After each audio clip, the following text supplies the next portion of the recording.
ఈ ఉదయమున నీవు ఎవ్వరినీ కలుసుకొనక ముందు ప్రభువును కలుసుకో. నీవు ఎవ్వరినీ చూడకముందు ప్రభువును చూడు. నీవు ఎవ్వరితో మాట్లాడకముందు ప్రభువుతో మాట్లాడు.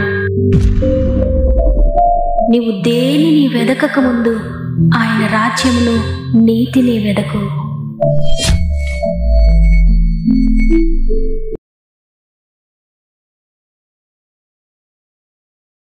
Praise the Lord. God first అనే వాగ్దాన కార్యక్రమాన్ని వింటున్న ప్రియ దేవుని బిడ్డలారా, మరొకసారి కార్యక్రమానికి మిమ్మల్ని అందరినీ ప్రేమతో ఆహ్వానిస్తూ ప్రభువైన యేసుక్రీస్తు నామములో మీ అందరికీ నా యొక్క ప్రత్యేకమైన శుభములు తెలియజేస్తున్నాను. ఎలా ఉన్నారు దేవుని బిడ్డలారా? బాగున్నారు కదా? గతించిన వారమంతా దేవుడు మనతో ఉన్నారు. అనేక ఆపదల నుండి మనల్ని విడిపించి ఈరోజు సజీవులుగా మనల్ని నిలబెట్టినందుకు దేవుని స్తుతిస్తూ ఉన్నాను. ఈరోజు మరలా దేవుడు మనల్ని ధైర్యపరుస్తున్నారు.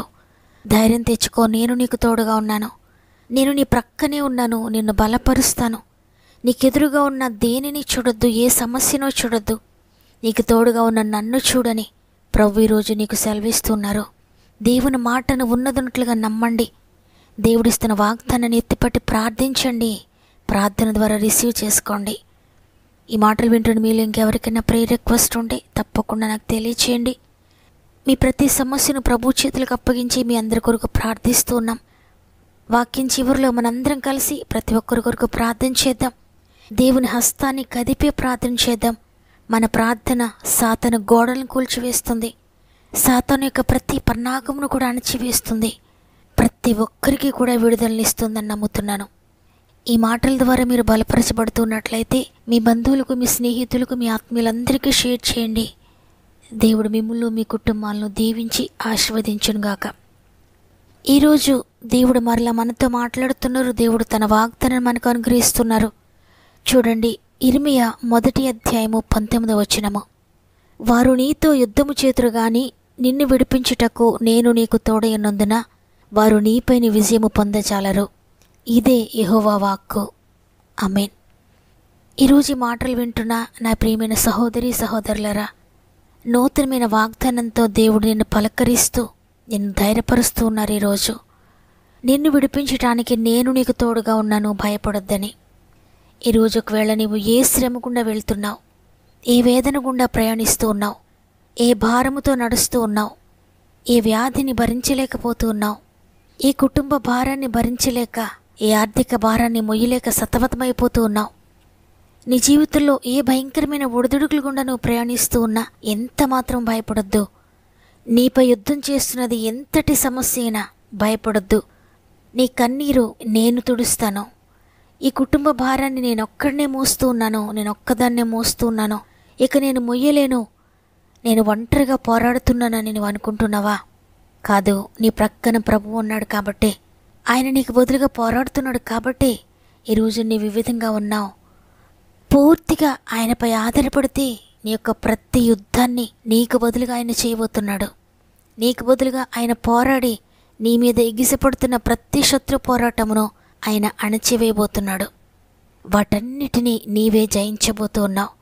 ఎవరిని బట్టి అంటే మన పాపం కోసం, మన శాపం కోసం, మన రోగాల కోసం బలి అయిన యేసును బట్టి, మన అతిక్రమ క్రియలను బట్టి ఆయన గాయపరచబడ్డాడు. మన దోషములను బట్టి ఆయన నలుగుగొట్టబడ్డాడు. మన సమాధానార్థమైన శిక్ష ఆయన మీద పడింది. మనలను విడిపించడానికి ఆయన ఆనాడు రోమా సైనికులతో బంధించబడ్డాడు. తన రక్తమంతా కార్చారు, చివరి రక్తపు బొట్టు వరకు. ఉమ్ము వేస్తూ ఉంటే ఆయన మౌనంగా భరించాడు. అవమానిస్తూ ఉంటే ఆయన మౌనంగా భరించాడు. కొరడా దెబ్బలు కొడుతూ ఉంటే ఆయన మౌనంగా భరించాడు. ఆయన హేళన చేస్తూ ఉంటే మౌనంగా భరించాడు. ఇన్ని భరిస్తూ కూడా ఆ ప్రేమ నోరు తెరవలేదు, బదులు పలకలేదు. ఎవరి కొరకు అంటే నీ కొరకు, నా కొరకే, నిన్ను విడిపించడానికి, నన్ను విడిపించడానికి. అందుకే ఈరోజు వాగ్దానం చేస్తున్నారు, నిన్ను విడిపించడానికి నేను నీకు తోడైనాను కాబట్టి భయపడొద్దని. చూడండి, నీ జీవితంలో ఉన్న సమస్య ఎంత జటిలమైనదైనా, ఎంతటి భయంకరమైన వ్యసనముతో నీ బిడ్డలున్నా, నీ భర్త ఉన్నా, లేక నీ భార్యనే ఉన్నా, ఎంత విడిచిపెట్టలేని పాపమైనా దాని నుండి నీ భర్తని విడిపించబోతున్నాడు, నీ బిడ్డలు విడిపించబోతున్నాడు. చూడండి, నెబుకద్నెజరు అనే రాజు షడ్రక్ మేషక్ అబేద్నెగోలతో మాట్లాడుతూ ఉన్నాడు. దానియేలు గ్రంథము 3వ అధ్యాయము 15వ వచనంలో, నేను చేయించిన ప్రతిమకు నమస్కరించుటకు సిద్ధంగా ఉండిన ఎడల సరే, మీరు నమస్కరింపని ఎడల తక్షణమే మండుచున్న వేడిమి గల అగ్నిగుండంలో మీరు వేయబడుదురు. నా చేతిలో నుండి మిమ్మల్ని విడిపించగల దేవుడు ఎక్కడ ఉన్నాడో అని వారిని అడుగుతూ ఉన్నాడు. అప్పుడు వారు చెప్తున్నారు, నెబుకద్నెజరు, ఇందును గూర్చి నీకు ప్రత్యుత్తరం ఇవ్వాలన్న చింత మాకు లేదు. మేము సేవించుచున్న దేవుడు మండుచున్న వేడిమి గల అగ్నిగుండములో నుండి మమ్మల్ని తప్పించి రక్షించుటకు సమర్థుడు. మరియు నీ వశమున పడకుండా ఆయన మమ్మల్ని రక్షించును. ఒకవేళ ఆయన రక్షింపకపోయినను నీ దేవతలను మేము పూజింపమనియు నీవు నిలువబెట్టించిన బంగారు ప్రతిమకు నమస్కరింపమనియు తెలుసుకొనుము. చూడండి, నా చేతిలో నుండి మిమ్మల్ని ఎవరు విడిపించగలరని రాజు అన్నప్పుడు వారంటున్నారు, ఆయన మమ్మల్ని విడిపించడానికి, మమ్మల్ని రక్షించడానికి సమర్థుడు. ఒకవేళ ఆయన చిత్తం ప్రకారంగా మమ్మల్ని విడిపించకపోయినా మేము మాత్రం ఆయన విడిచిపెట్టమని అంటున్నారు. ఈ మాటలు విన్న తరువాత నెబుకద్నెజరు వారి ముగ్గురిని కూడా అగ్నిగుండంలో త్రోసివేశాడు. వారిని త్రోసివేసిన వారు అగ్ని జ్వాలల చేత కాల్చబడి చనిపోయారు.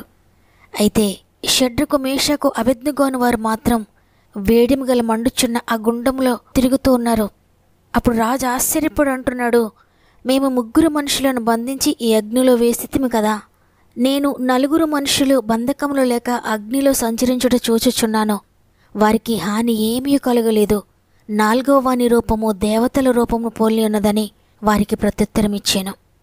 చూడండి, వారిని విడిపించిన ప్రభువు అగ్నిగుండంలోనికి వారితో పాటు వెళ్ళిపోయాడు. అగ్నిగుండంలో వారిని ఒంటరిగా విడిచిపెట్టలేదు, వారితో పాటు సంచరిస్తూ ఉన్నాడాయన. అవును, తను నమ్మిన వారిని ఆయన విడిచిపెట్టే దేవుడు కాదు. నిన్ను ఎవరు విడిపించగలరని రాజు అన్నాడు, కానీ ఆయన నన్ను రక్షిస్తాడని వారు పూర్తిగా ప్రభువుని నమ్మారు కాబట్టే అద్భుతకరంగా విడిపించబడ్డారు. వారిని అగ్నిగుండంలోని బయటకు తీసిన తర్వాత రాజు మాట్లాడుతూ ఉన్నాడు 29వ వచనంలో, కాగా నేను ఒక శాసనము నియమించుచున్నాను. ఏదనగా ఈ విధంగా రక్షించుటకు సమర్థులకు దేవుడు కాక మరి ఏ దేవుడునూ లేడు. కాగా ఏ జనుల్లో గాని, ఏ రాష్ట్రంలో గాని, ఏ భాష మాట్లాడేవారిలో గాని షడ్రకు మేషకు అబేద్నెగో అని వారి దేవుని ఎవడు దూషించును వాడు తుత్తునేలుగా చేయబడను. చూడండి, మనము నమ్మిన ప్రభువు సామాన్యుడు కాదు. ప్రియ దేవుని బిడ్డలారా, నేను రక్షించలేనివాడు కాదు, నిన్ను విడిపించలేనివాడు కాదు. అయితే నీవు విశ్వసించినంతగా నీవు పొందుకుంటావు. నువ్వెంతగా ఆధారపడతావో అంతగా ఆయన నిన్ను విడిపిస్తాడు, రక్షిస్తాడు. ఆనాడు షడ్రక్ మేషక్ అబేద్నెగోలను విడిపించిన ప్రభు ఈరోజు నీ వ్యాధి నుండి నేను విడిపించలేడా? నీ ఆర్థిక బంధకాల నుండి నేను విడిపించలేడా? వ్యసనాల నుండి నేను విడిపించలేడా? పాపము నుండి నేను విడిపించలేడా? నిందల నుండి, అవమానాల నుండి, ఒంటరితనం నుండి నేను విడిపించలేడా? తప్పక విడిపిస్తాడు.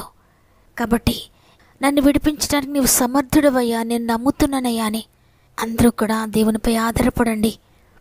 ఆయన నీ కొరకు, నా కొరకు శిలువ త్యాగాన్ని మౌనంగా భరించారు. ఆయన ప్రేమ నోరు తెరవలేదు, ఆయన ప్రేమ బదులు పలుకలేదు. పాలుకారు దేహము పైన పాపాత్ముల కొరడాలు ఎన్నో, పాలుకారు దేహము పైన పాపాత్ముల కొరడాలు ఎన్నో, నాట్యమాడినాయి నడివీధిలో నిలిపాయి, నాట్యమాడినాయి నడివీధిలో నిలిపాయి, నోరు తెరువలేదాయ ప్రేమ బదులు పలుకలేదాయ ప్రేమ, నోరు తెరువలేదాయ ప్రేమ బదులు పలుకలేదాయ ప్రేమ. ఇది ఎవరి కోసమో, ఈ జనుల కోసమే, ఈ జగతి కోసమే, ఈ జనుల కోసమే, ఈ జగతి కోసమే సిలువలో సాగింది యాత్ర, కరుణామయుని దయగల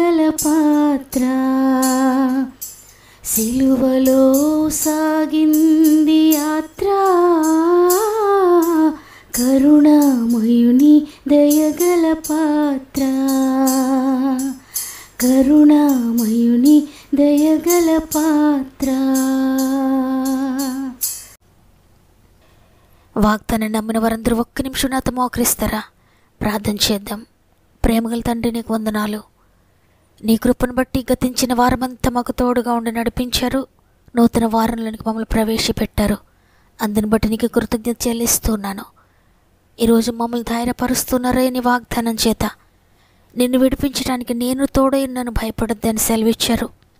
అవును తండ్రి, ఎంతమంది అయితే ఏ విషయాన్ని గురించి అయితే బాధపడుతూ ఉన్నారో, భయపడుతూ ఉన్నారో, కంగారు పడుతూ ఉన్నారో, టెన్షన్ పడుతూ ఉన్నారో, ప్రతి ఒక్కరిని కొన్ని గాయపడిన చేతులకు అప్పగిస్తున్నాను. వారి సమస్య ఎంత పెద్దదైనా విడిపించడానికి నీవు సమర్థుడివయ్యా. ప్రతి ఒక్కరిని విడిపించండి తండ్రి. ఎంతమంది నీపై ఆధారపడి ప్రార్థిస్తున్నారో ప్రతి ఒక్కరిని కూడా దర్శించండి. ప్రతి గృహంలో అడుగుపెట్టండి పరిశుద్ధాత్మదేవా. ప్రతి జీవితంలో గొప్ప కార్యములు చేయని పరిశుద్ధాత్ముడా.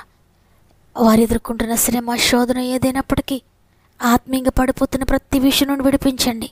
శారీరకంగా పడిపోతుంటే విడిపించండి. అనారోగ్యాల నుండి విడిపించండి. ఆర్థిక బంధకాల నుండి విడిపించండి. అప్పు బాధల నుండి విడిపించండి అయ్యా. కోర్టు బంధకాల నుండి విడిపించండి తండ్రి.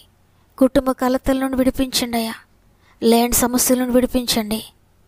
వారి ఎదుట ఉన్న సమస్య ఏదైనా ప్రతి దాని నుండి కూడా మీరు విడిపించి అద్భుతకరమైన విడుదలను మీరు దయచేస్తున్నందుకు నీకు స్తుతులు చెల్లిస్తూ ఉన్నాను.